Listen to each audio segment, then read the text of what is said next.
Let's jump right into the explainer. Today, we're unpacking something I like to call the invisible storm threat. We're looking at exactly what happens to Illinois' sewer lines during heavy rainfall. We've pulled some really fascinating insights straight from local plumbing experts to help us understand the mechanics and, honestly, the hidden risks that are going on right beneath our feet. Think about the last time you looked out the window during a massive, torrential downpour.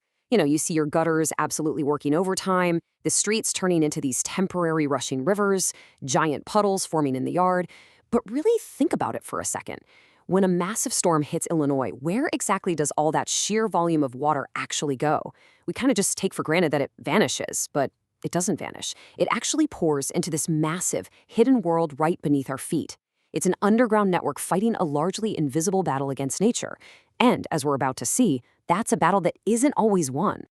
Okay, let's dive into this, because understanding this distinction is absolutely crucial to the whole problem.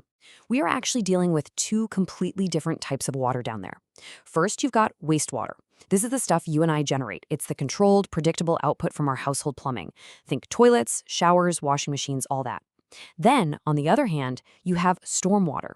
This is the totally unpredictable rainfall runoff. Now, in a perfect world, these two would never, ever meet. But here is the catch. A lot of older infrastructure in Illinois relies on what we call combined sewer systems. That means both of these flows are sharing the exact same pipes. So when an intense storm hits, these two flows dangerously mix together, creating this massive, unpredictable surge of water. What's truly fascinating, though, is how this invasion happens even if your neighborhood doesn't technically have one of those combined systems. You see, most sewer systems are pretty simple by design. They rely entirely on gravity and strictly controlled flow rates. But let's look at the vulnerabilities here. When millions of gallons of rainfall hit the ground, that water is incredibly opportunistic. I mean, it finds its way into the wastewater system through tiny cracks in the pipes. It pushes straight through aging joints. It exploits improperly sealed connections.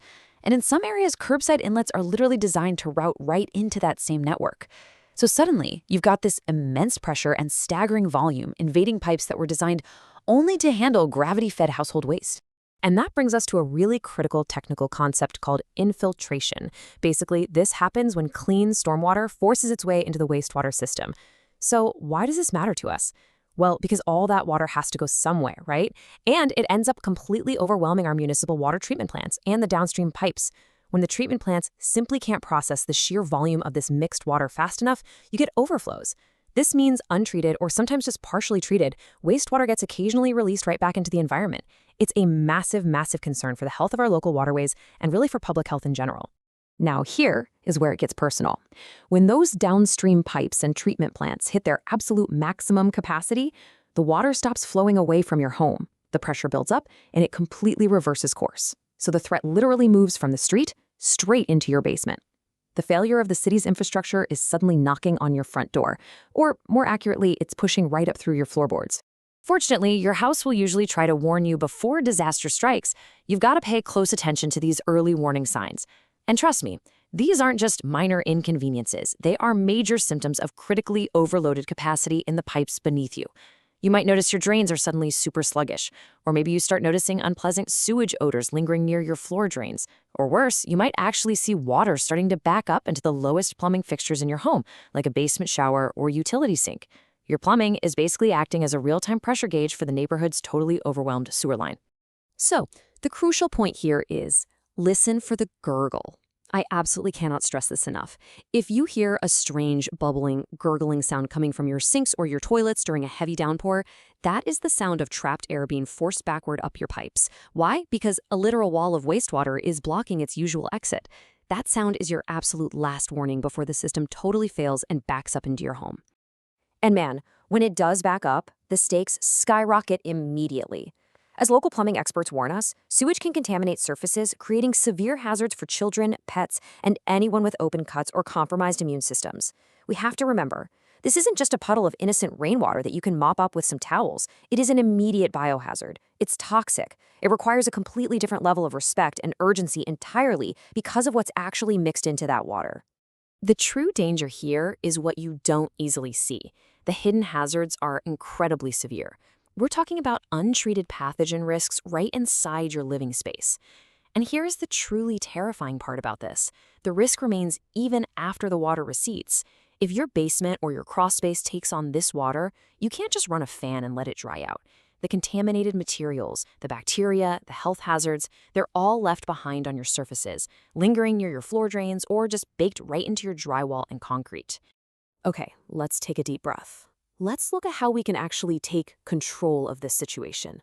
The experts have provided 4 highly actionable ways to protect your home before the sky even gets dark.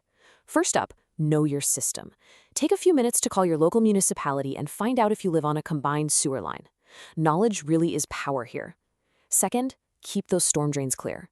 Make sure your downspouts and your yard grading are actively directing rainwater far away from your foundation. Third, you've got to use your plumbing wisely during a storm. Please don't run the dishwasher and the washing machine while a torrential downpour is happening outside. You're just adding unnecessary strain to the local system's load. And fourth, definitely consider backflow prevention. A licensed plumber can actually install a backwater valve that physically blocks sewage from reversing into your home. It essentially acts as a one-way door for your wastewater. But what if the worst happens? What if the storm was just way too intense and the system failed? The absolute most important rule here is do not ignore it. A backup is not some one-time anomaly that you can just wipe away and forget about. It represents a serious structural vulnerability in either your home's connection or the municipal line itself, and you really have to follow strict local cleanup guidance to ensure your home is actually safe to inhabit again. So here is your exact post-storm action plan. Step 1.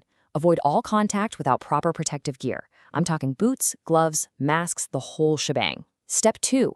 Before you start cleaning anything, document the damage thoroughly for your insurance company. Take plenty of photos and videos of absolutely everything. Step 3. You must hire a licensed professional to inspect those lines. And finally, work with them to identify the exact infiltration points. Professionals have these specialized cameras they can run straight down your pipes to see precisely where the system was breached. Finding and fixing that specific weak point is exactly how you stop this from becoming a recurring nightmare every single spring. Now, there are times to just observe the situation, and then there are times to pick up the phone immediately. Let's make sure you know exactly where that emergency threshold is, because plumbing issues can escalate from a quirky little annoyance to a catastrophic property issue in a matter of minutes during heavy rainfall. Listen closely, because these scenarios are your absolute red flags.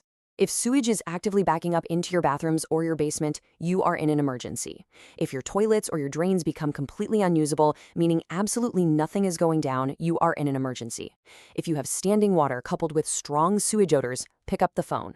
Whatever you do, do not try to plunge a totally blocked backflowing system during a storm. You are literally fighting the entire municipal water pressure, and believe me, you will lose. Call a licensed 24/7 plumbing contractor to minimize your exposure and restore safety as fast as humanly possible. So, we've covered a lot of ground today, from the massive municipal level all the way down to that little drain in your basement. You now know the mechanics of infiltration, those crucial early warning signs like the dreaded gurgle, and the proactive steps to fortify your house. So I want to leave you with this final, vital thought. Next time the heavy rain falls in Illinois, will your plumbing be ready? Don't wait until the water is rising to find out. Take a look at your downspouts today, map out your home's defenses, and stay dry out there. Thanks so much for joining me on this explainer, and keep on learning.